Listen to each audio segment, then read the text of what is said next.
The music had barely begun to fade when the doors at the back of the grand wedding hall burst open. Every head turned, every smile froze, and for a moment the air itself seemed to stop moving. There, framed by the golden light of the hallway, stood a small boy no older than 9.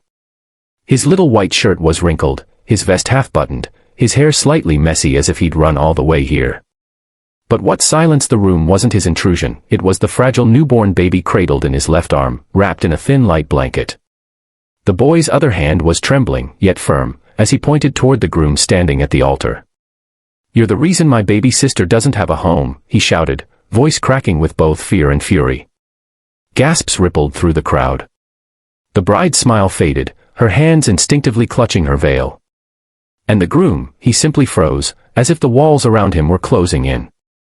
Before we continue, if you believe in kindness, second chances, and the power of truth, please take a moment to like, comment, share, and subscribe to Kindness Corner, where stories of the heart remind us what truly matters.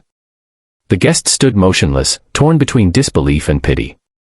The groom, Nathan Pierce, a young, polished man in a navy blue suit, had spent the morning telling everyone this was the happiest day of his life. But now, staring at the boy with the trembling voice, he looked pale, hollow, and lost. The bride, Claire, still in her lace gown, stared in shock, her dream wedding unraveling before her eyes. The little boy's name was Oliver, though no one knew it yet, and his steps toward the altar were hesitant but determined. Behind him, a few late guests peeked in, unsure whether to intervene or witness what felt like something sacred, tragic, and raw unfolding in real time. Oliver's small shoes echoed faintly on the marble floor as he stopped just a few feet from the couple. The baby stirred in his arms, a soft whimper escaping its lips. His lower lip quivered, but he didn't back down.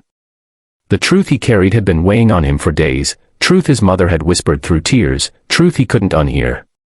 His mother, Grace, had once worked for Nathan before his engagement to Claire, cleaning offices late at night, sometimes bringing little Oliver with her because she couldn't afford a sitter. Nathan had been kind at first, offering her rides home, warm coffee, gentle words. But that kindness had turned into something else, something Grace never wanted to talk about until recently, when her health began to fade and the baby in her arms became a reminder of both love and betrayal. For months, she'd begged Nathan to help her, to at least meet the child he had fathered. But he had cut all ties, blocking her number, pretending she never existed. He was starting a new life, one where mistakes could be buried under vows and photographs. Grace had told Oliver about his baby sister, about the men who once promised to help but turned away. And though she tried to stop him, the boy's heart couldn't bear watching his mother fade while the man responsible was celebrating under chandeliers. So he ran. He ran all the way from their small apartment, clutching the baby close, following the sound of music and bells that seemed to mock everything he knew. When Oliver spoke again, his voice cracked with emotion. "My mom's in the hospital," he said softly, eyes glistening. "She told me to tell you she forgives you, even if you don't love us." The silence that followed was unbearable. Guests shifted, some covering their mouths, others whispering prayers. Claire's face turned pale, she looked from the boy to her fiancé, searching for denial, for explanation, but Nathan said nothing. His hands trembled at his sides, his jaw clenched. Tears brimmed in his eyes as if the walls he'd built were collapsing in front of everyone. Slowly, he took a step forward. The crowd parted, and even the music had long since died. Nathan's mind flooded with memories, late nights at the office, the sound of Grace's laughter, her eyes filled with warmth before guilt replaced them. He'd told himself he was too young to be a father, too busy building his future. He'd buried that truth under layers of ambition and comfort. But now, as he looked at Oliver, standing there with the baby he refused to acknowledge, shame twisted like a knife inside him. He knelt. He tried to speak, but his voice broke. The weight of every choice he made pressed down until he could barely breathe. Claire stepped back, her heart pounding, tears slipping down her cheeks. "Is it true?" she whispered. But Nathan couldn't answer, he didn't have to. The truth was written all over his face. For a moment, the world seemed to crumble, the decorated arch, the smiling guests, the future they'd planned, all of it collapsing into a silence only broken by the soft coo of the baby in Oliver's arms. The boy's eyes softened, he didn't come for revenge, only for honesty. His mother's words echoed in his mind, "People make mistakes, Ollie. But sometimes they need to see the hurt they caused before they can make it right." Nathan reached out slowly, his hand shaking, and gently touched the baby's tiny hand. The child stirred, gripping his finger instinctively.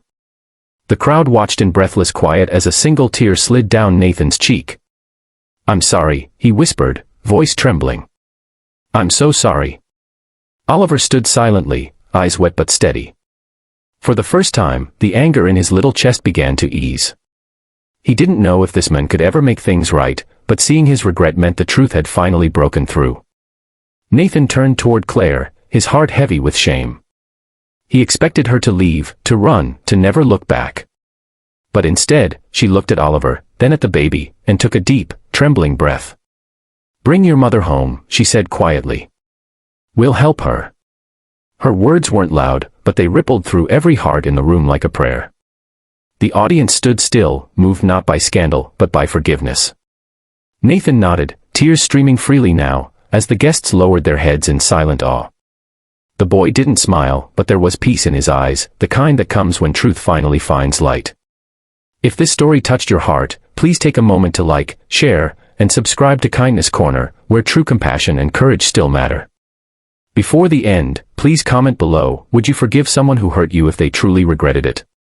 As the music resumed softly and the guests began to disperse, Nathan walked with Oliver down the aisle, not toward a perfect future, but toward redemption.